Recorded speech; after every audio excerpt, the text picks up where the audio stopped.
19 mai, mystère douloureux, aujourd'hui Gethsémani.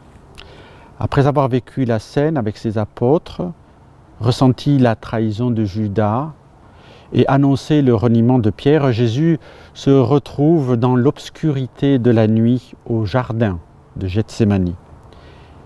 Il éprouve en son âme les tourments d'une mort violente qui se profile. Pour se protéger, il n'a qu'une arme, la prière à son Père, Abba. Nous affrontons des difficultés, parfois d'une moindre intensité, parfois aussi radicales que l'approche de la mort. Jésus révèle pour nous l'attitude du croyant.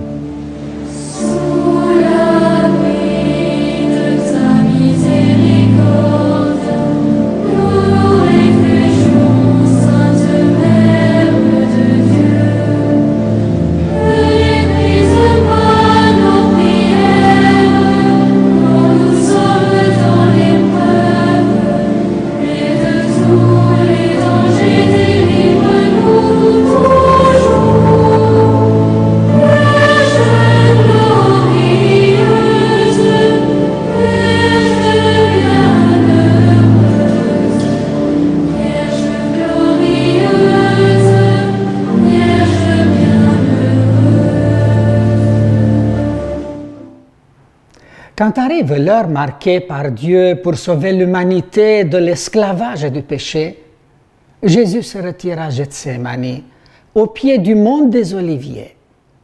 Ce lieu est sanctifié par la prière de Jésus, par son angoisse, par sa sueur de sang. Sanctifié par-dessus tout par son oui à la volonté d'amour du Père. Nous avons presque peur de nous rapprocher des sentiments de Jésus à éprouver en cette heure. Nous entrons sur la pointe des pieds dans cet espace intérieur où s'est décidé le drame du monde. En cette heure-là, Jésus a senti la nécessité de prier et d'avoir auprès de lui ses disciples, ses amis, qu'il avait suivis et avaient partagé de plus près sa mission. Mais à Gethsémani, le suivre se fait difficile et incertain. Le doute, la fatigue et la terreur prennent le dessus.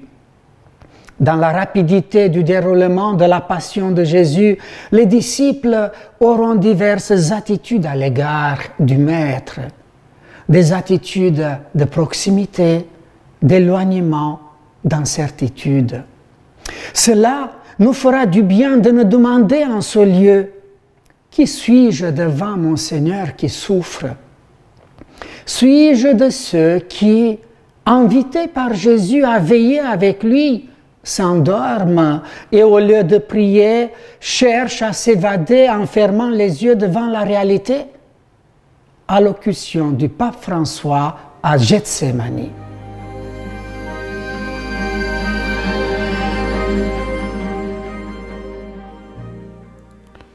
Seigneur, permets-nous d'être des témoins courageux de ta passion, mais aussi de ta résurrection. Que nous le soyons avec joie et dans l'espérance.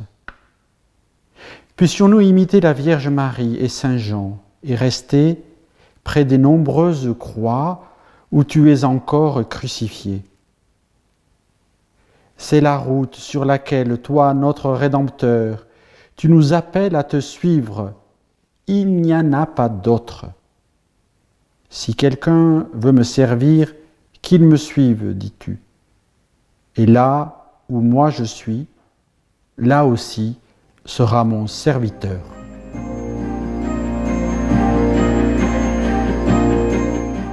La période du confinement a exacerbé certaines difficultés dans les couples et les familles. Marie, reine de paix et consolatrice de ceux qui sont blessés, regarde avec compassion les couples qui peinent à vivre le pardon et les enfants qui n'ont pas de mots pour dire leur souffrance.